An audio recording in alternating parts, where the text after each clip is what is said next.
This is your WCFW Daily News Roundup for 105.7 CFW in Chippewa Falls and 93.5 The Tap in Eau Claire.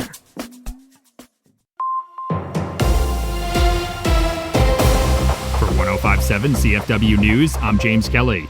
Milwaukee County Executive David Crowley visited Eau Claire on Friday as part of a statewide unity tour following Tuesday's primary election. Crowley emerged victorious in the Democratic primary for Wisconsin governor last week, narrowly defeating State Representative Francesca Hong. Following the event, he shared his thoughts on the victory just weeks after deciding to exit and then re-enter the race. Well, if you believe it, it can happen. I think that you want to manifest as much as possible, but we didn't know what we were getting ourselves into when we decided to get back into this race and pretty much do a 3.5 week sprint. But as we began to travel all across the state, we've seen the momentum, we've seen the enthusiasm. And so, yes, this was a nail biter, but for us to get over the hump and win this primary election, I think this is good for our state.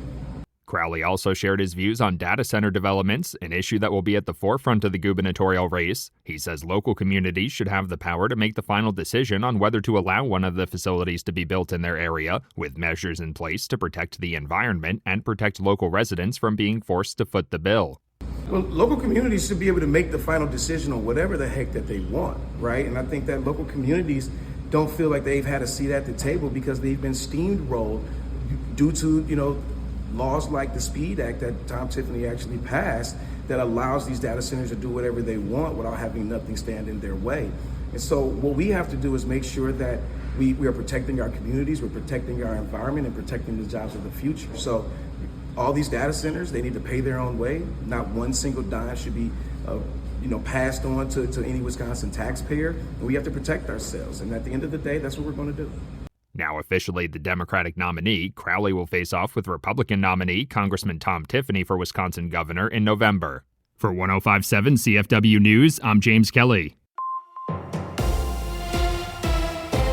For Civic Media News, I'm Connie Fellman.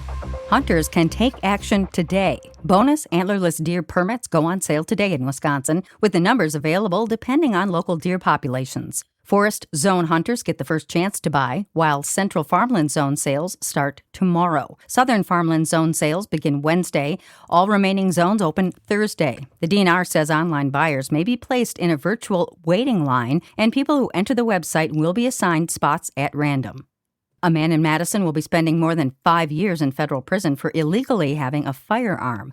Jonell Britt received 48 months in prison for possessing a firearm as a convicted felon and an additional 18 months for violating the terms of his supervised release. The 28-year-old pleaded guilty to the firearms charge in late April. In December 2025, law enforcement found a firearm concealed in a bag in his apartment, and an analyst with the Wisconsin State Crime Laboratory confirmed it had Britt's DNA on it. At the time of his offense, Britt was on federal supervision for an armed robbery conviction. Public school districts across Wisconsin are implementing new cell phone restrictions under state law. Districts are required to limit student cell phone use during instructional time as they prepare for the new school year. State research links excessive smartphone use among children to problems with social skills, critical thinking, and impulse control. A Wisconsin Policy Forum report found schools with cell phone restrictions have seen improved classroom focus, stronger social connections, and lower levels of psychological distress. Districts, including Appleton and Neenah, say restrictions already in place have reduced distractions and improved engagement. The first Topgolf location in Wisconsin is now open in Monona. A ribbon-cutting ceremony was held this week for the popular entertainment venue. The location features a new Topgolf design with upgraded technology, arcade games, and enhanced sports viewing areas. A close primary fight gave way to a unity rally in Madison yesterday, where Francesca Hong joined the man who defeated her, Democratic governor nominee David Crowley. Hong drew strong cheers from the crowd as she appeared alongside Crowley, Governor Evers, and Michigan Governor Gretchen Whitmer. The gathering comes less than a week after Crowley's narrow win over Hong. Now, Democrats are turning their focus to the November race against Republican Congressman Tom Tiffany. Big money is continuing to shape Wisconsin's governor's race, with the state Republican Party reporting more than $10 million in new donations in 1 week. Dick and Liz Uihlein each gave $5 million to the party earlier this week. The Uihleins have also given millions to Republican legislative groups and political action committees. On the Democratic side, the state party reported $123,000 in donations of at least $1,000 since late July. Nearly 300,000 Wisconsin commercial drivers are part of a legal fight over whether the federal government can obtain their personal information. Wisconsin joined more than 20 states in suing the Trump administration after federal agencies sought 5 years of records from a national licensing database. State officials say the request includes sensitive information, such as Social Security numbers, and could put funding for the database at risk. A judge has temporarily stopped the demand while the lawsuit is considered. The federal government says it wants the CDL records to find commercial drivers who may be unsafe, unqualified, or improperly licensed.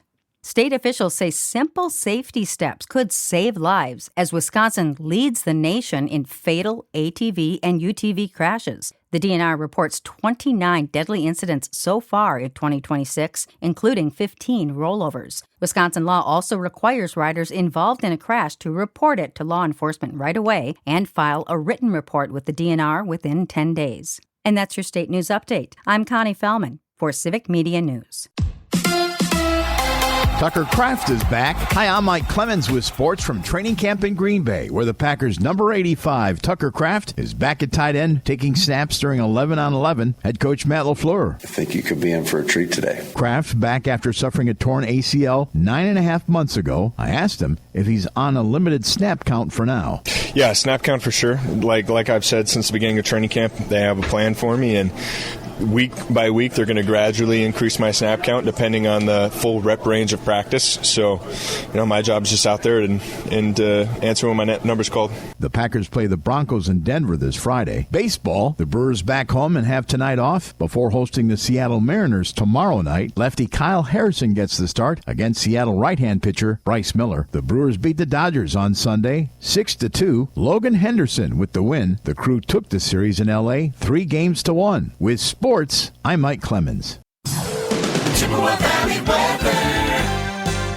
Plenty of sunshine today. We're going to get to the low to mid-80s for a high this afternoon. Tonight, scattered shower or thunderstorm possible, otherwise partly to mostly cloudy with a low in the mid-60s. Tomorrow, scattered showers and thunderstorms with a high in the upper 70s to low 80s. I'm meteorologist Sean Cable. Right now, it's 64.